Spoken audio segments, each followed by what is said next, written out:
get the ball rolling towards regular content, we need to do something easy today. So, what do you think? Somebody wants a war saddle No. or a bronze cannon. Give me some ideas here. There's a point of balance stand. Sword that stand. you were gonna make Let's do that. a while What do you back. think? Sword stand. Yeah, we're gonna do a sword stand.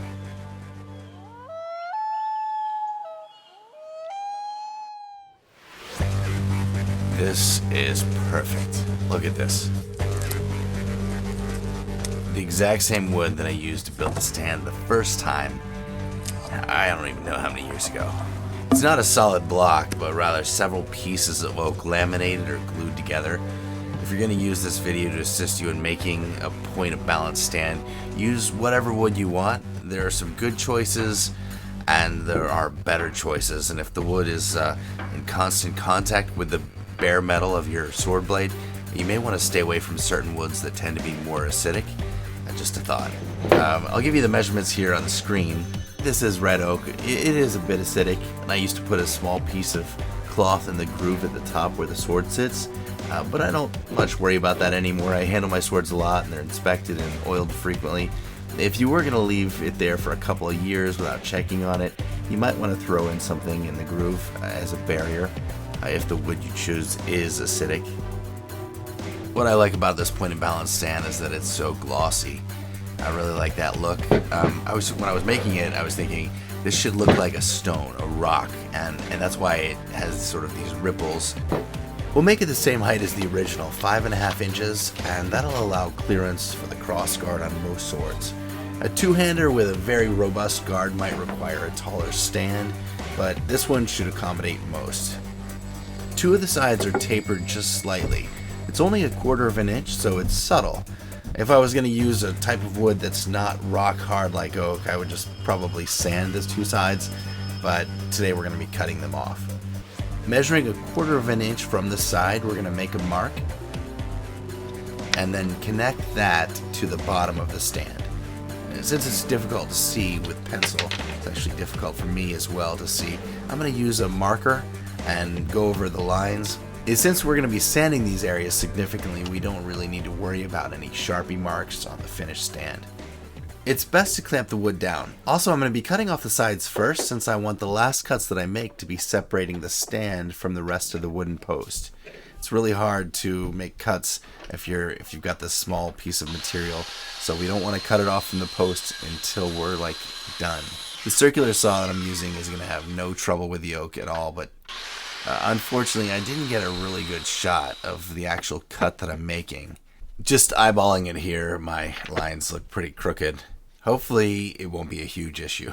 This is probably a good time to just remind everyone to take great care around power tools, which should only be operated by an adult or under the close supervision of an adult.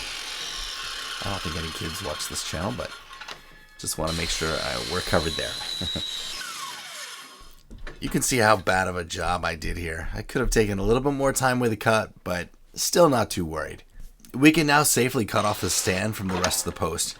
The circular saw will cut about 2/3 of the way through the post, so we're going to need to flip it over and then cut it the same way from the other side.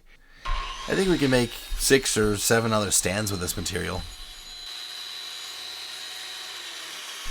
All those little imperfections that you could see, we can get rid of those with the sanding belt. Really not a big deal. It might change the shape a little bit, because obviously if you have to make one side a little slimmer, you're going to have to do the same thing to the other side, but beyond the time that it takes, it's really no issue at all. I've been thinking about how I want to orient the sword when I cut the groove in the top.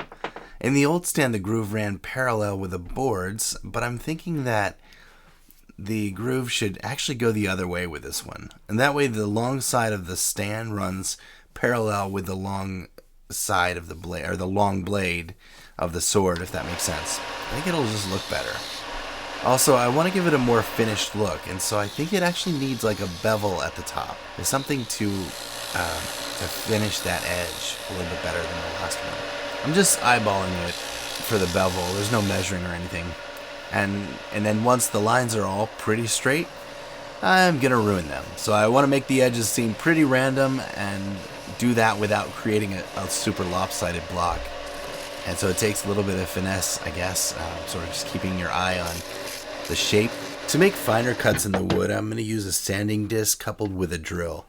The sandpaper is pretty rough, 80 grit I believe, and I'm just going to recess the wood in certain areas, try not to get too carried away. When I'm satisfied with this, we're going to move to an even more precise sander, the Dremel.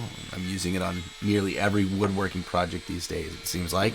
And again, I don't want to get too carried away, just want to add some random marks and deepen some spots that are already there, and at the same time try not to cause any lopsidedness if possible. I mentioned that I want a glossy top coat like the original, and that means we'll be doing some sanding over the whole project, and I'll be using a sanding sponge.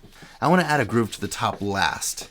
I think it'll have the most finished look if I keep the color I'm going to use, which is actually paint, and keep the varnish from getting into that spot, so I'm going to do that last. 4 colors: Van Dyke Brown, a deep smoky brown; Burnt Sienna, a warm reddish brown; Burnt Umber, which is like a cooler coffee bean colored brown; and a little Rose Madder, which in this particular brand of oils is a rich blood red.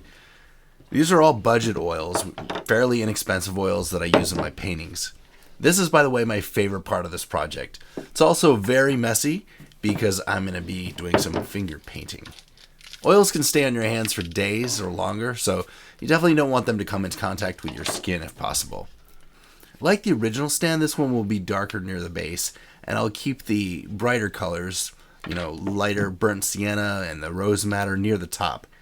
It's sometimes helpful to have a brush, even when you're finger painting, because there's these little crevices and sometimes hard to get those little spots filled in, but I'm going to do my best without one today.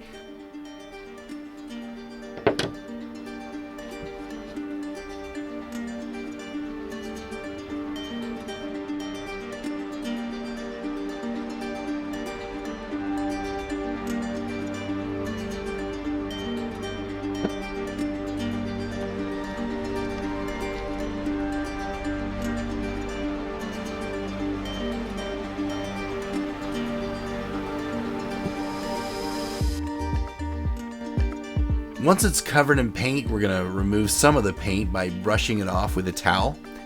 The paint that will remain will be mostly in the little recesses and the valleys, and much of the paint that is on the surface we'll just remove. We don't want to take it down to like as bare as possible. We still want to leave the color there, but it's sort of just, you just allow your eye to do the work and decide what to take off, what to leave there.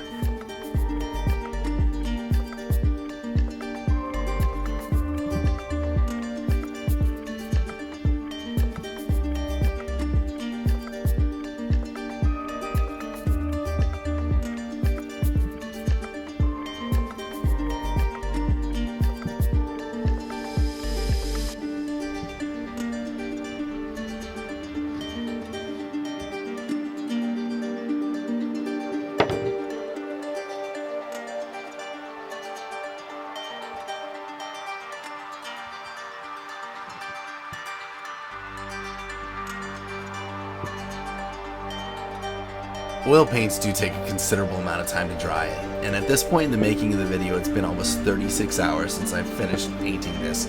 And rather than further delay the release, because I do want to do other things and make regular content for you, I'm going to just tell you rather than show you how this will be finished. It's nearly there.